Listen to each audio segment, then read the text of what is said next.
Hello everyone, in this video we are studying chapter 9 of class 10 agriculture in India. In this chapter we have to be discuss about the agriculture situation and the types of agriculture based on season and how much agriculture has to be contribute in Indian economy in this chapter. So let's we introduce this chapter with introduction. India is an agricultural country. 54.6% of total population of India depends directly upon agriculture, and we get 17.4% of total domestic production from agriculture. It means that in India there will be 54.6% of total population depends directly on the agriculture. That कि हम कह सकते हैं कि India की जो total population है उसका मैक्सिमम 54.6% जो पार्ट है वो एग्रीकल्चर पर डिपेंड करता है and alone agriculture has to be get 17.4% of domestic population from agriculture. Agriculture in India is practiced to earn livelihood, in which farmer grows food crops for personal use on his land by using traditional methods. In this we have to be say that in the Indian farmers has to be grown the crops only for their personal use, not for the commercial, that they have to be earn only their livelihood for the family. He sells the surplus and buy other things of his daily uses. It means that the farmer which has to be surplus production in his field, then he can sold that crops in the market, and for this money he has to be buy the other things for his family which he needs. सो हम कह सकते हैं कि जो उसका किसान का जो सरप्लस फसल होती है वो अपनी फैमिली के लिए उस फसल को बेचता है, और उसमें से जो उसका बचता है हम कह सकते हैं कि जो प्रोडक्शन का जो एक्स्ट्रा इनकम होता है दैट वो अपने फैमिली के लिए परचेज करता है, जो अदर थिंग्स उसको चाहिए होती हैं. Then agriculture in India is being carried out for about 7,000 years. कि अगर हम बात करें तो इंडिया में एग्रीकल्चर जो है वो अप्रॉक्सीमेटली 7,000 ईयर्स पीछे से चलता हुआ आ रहा है, from the since the time of Mohenjodaro and Saraswati Sindhu civilisation. कि अगर हम बात करें तो मोहनजोदाड़ो सिविलाइजेशन से लेके सिंधु सरस्वती सिविलाइजेशन तक इंडिया के अंदर एग्रीकल्चर जो है वो काफ़ी अच्छी मात्रा में माना जाता है. Due to the passage of time, जिस तरह से टाइम बीतता गया है and circumstances, agriculture has undergone continuous changes in its form in different fields. तो एग्रीकल्चर के अंदर जो डिफरेंट फील्ड्स हम देखते हैं उनमें जो रेगुलरली जो चेंजेस होते रहे हैं that has to be observe, we have to be observe in other circumstances which has to be in agriculture. Then that's why Indian agriculture has different forms which can be classified on following basis. इसलिए हम कह सकते हैं कि Indian agriculture के अंदर जो दूसरे हम कहें कि जो फॉर्म्स हैं दैट कैन बी क्लासिफाइड, इसके जो तरीके हैं उनको हम क्लासिफाइड कर सकते हैं अलग अलग बेसिस पे. First we have to be discuss different form of agriculture in India on the basis of season. So first we have to be discuss that on the basis of season how we can divide the Indian agriculture. The first one is it has been divided into three forms. It has to be divided into three forms. Three forms में हम इसको divide करेंगे.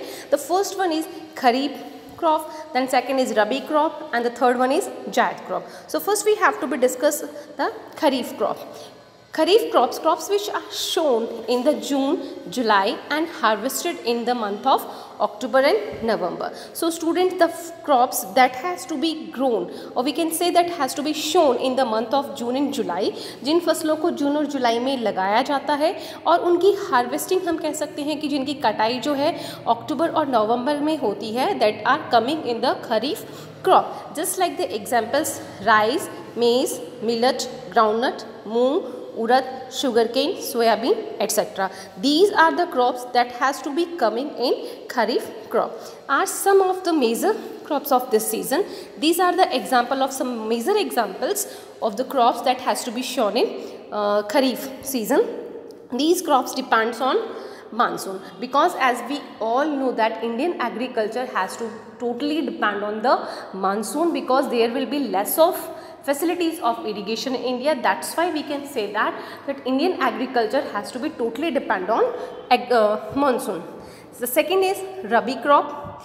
Rabi crop crops which are sown in October and November, यानी वो फसलें जो अक्टूबर और नवंबर में लगाई जाती हैं and harvested in the month of March and April, जिनकी कटाई जो है वो मार्च और अप्रैल के बीच में की जाती है. Just like the examples wheat, gram, barley, oil seed, अलसी, mustard, seeds, coriander, poppy, pilsmium are the some major crops that has to be grown in a Rabi segment. Most of these crops are grown with irrigation. इस मौसम की जो फसलें होती हैं students, that has to be totally depend on the irrigation. If we have not any irrigation facility, then it is not possible for us that we have to be taken out these crops from the field. Now coming to the third type of the crop, that has to be Zaid crop. Zaid, it includes the green vegetables. In this season we have to be take only the green vegetables from the fields, and the fodder crops. Fodder crops means जिससे कि हम जानवरों को चारे के लिए इस्तेमाल करते हैं, which are shown in February.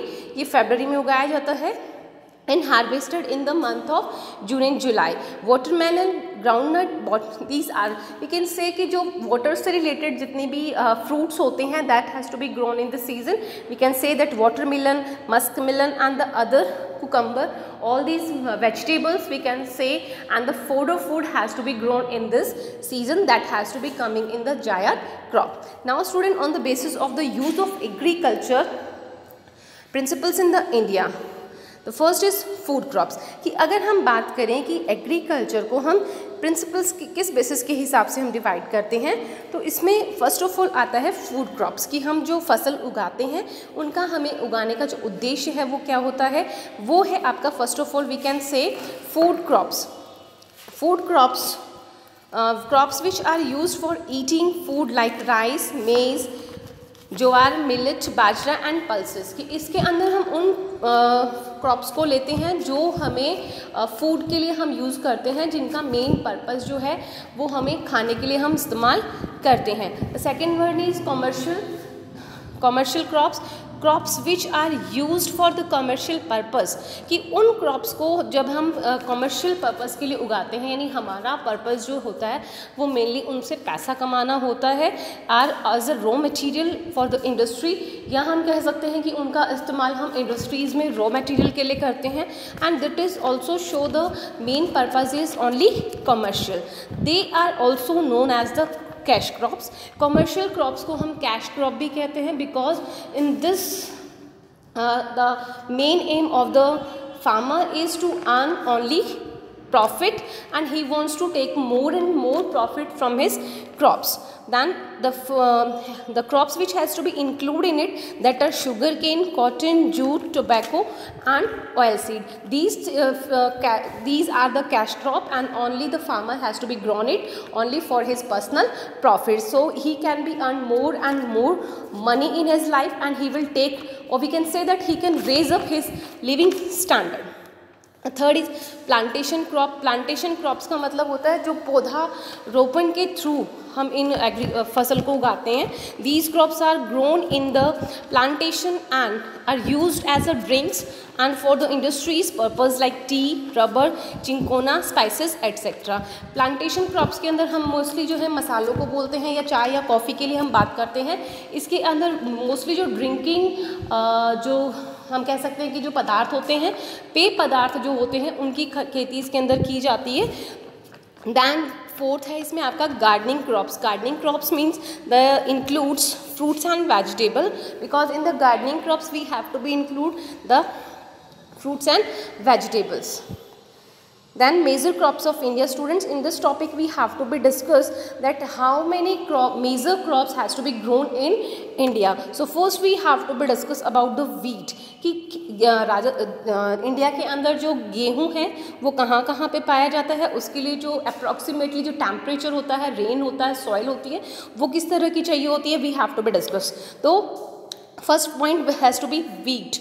It is the major rabi crop. It's a type of a rabi crop and it has to be northern India which is shown in the temperate region. इसके लिए अगर हम कहें कि तो northern India का जो भाग है वहाँ पे इसका जो क्षेत्र है उगाने का it is appropriate. It needs temperature between 10 to 20 centimetre and rainfall between 25 centimetre. ये तापमान इसको उगाते समय चाहिए और ये बारिश होनी चाहिए that 25 centimetre max minimum rain वहाँ पे होनी चाहिए एंड 75 सेंटीमीटर 25 से लेके 75 सेंटीमीटर तक की बारिश हमें चाहिए. And the light clayey soil is suitable for this crop. और इस क्रॉप के लिए जो हल्की चिकनी मिट्टी होती है वो चाहिए होती है. And India's wheat is grown in Punjab. Bharat के अंदर जो गेहूँ है वो कहाँ कहाँ उगाया जाता है. The first one is Punjab 21% यहाँ पे होता है. हरियाणा 6.17% होता है. उत्तर प्रदेश 32.68% है. And other states like Madhya Pradesh, Rajasthan and Bihar. These all states has to be included for the growing wheat in India. Then we are talking about Alwar, Bharatpur, Jaipur, Kota, Hanumangarh, Sri Ganganagar. These are the districts of Rajasthan where we have to be grown wheat. Due to green revolution in India, today the country is self-dependent. हम green revolution की अगर बात करते हैं तो हरित क्रांति के द्वारा भारत जो है आज आत्मनिर्भर है गेहूं के उत्पादन में because of increase in production. क्योंकि इसके प्रोडक्शन में काफ़ी इंक्रीज हुआ है प्रोडक्टिविटी एंड ग्रोन एरिया. और इसके अंतर्गत जो भी एरिया लिया गया है जहाँ पे हम गेहूँ उगाते हैं वो भी काफ़ी इंक्रीज हुआ है. The next point is the rice that where we have to be grown rice and how much temperature we have to be needed for it, which type of soil we will need and how much rainfall we have to be need during the sowing of the rice. So students, rice is one of the major food crops in India. गेहूँ की तरह ही अगर हम बात करें तो चावल जो है वो भी एक महत्वपूर्ण खाद्यान्न फसल है जो भारत में उगाई जाती है. It is sown during rainy season. बारिश के मौसम में इसको उगाया जाता है. In the most part of the country, भारत के लगभग हर क्षेत्र में इसको उगाया जाता है. That is why it is the major kharif crop. इसको हम खरीफ क्रॉप कहेंगे. And rice is grown in the tropical regions where temperature is between 19 to 27. यानी इसको उगाते समय जो हमें टेम्परेचर चाहिए it must be or we can say that it should be 19 to 27 degree centigrade. Then that is the suitable temperature for the showing rice. And the rainfall between 75 to 200 centimetre. यानी बारिश जो है वो भी हमें अच्छी चाहिए. लगभग अगर हम बात करें तो 75 to 200 सेंटीमीटर बारिश हमें चावल की खेती के लिए चाहिए.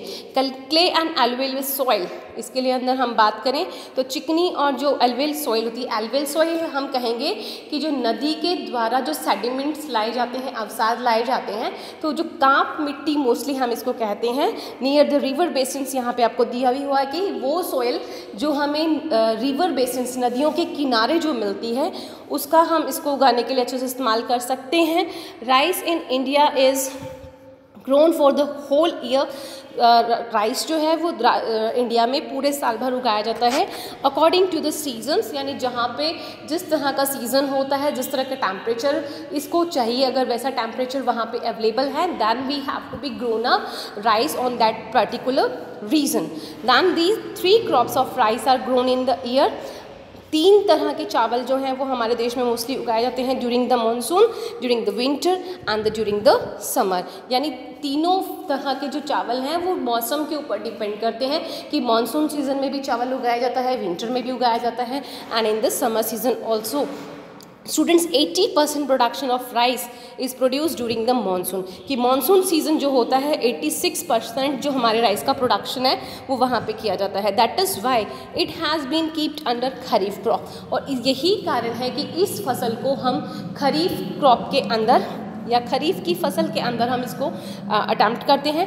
90% of rice is grown in और राइस का जो 90% है वो ग्रोन अप किया जाता है अगर हम बात करें in Bengal, 15.7 in Andhra Pradesh, 14.3 in Madhya Pradesh, 11.78 in Orissa, 9.2 in Bihar, 8% Tamil Nadu, 8.2 and the other state like Madhya Pradesh, Assam, Chhattisgarh, Jharkhand, Maharashtra and Punjab. These states has to be involved their participation in the showing of the wheat in the India.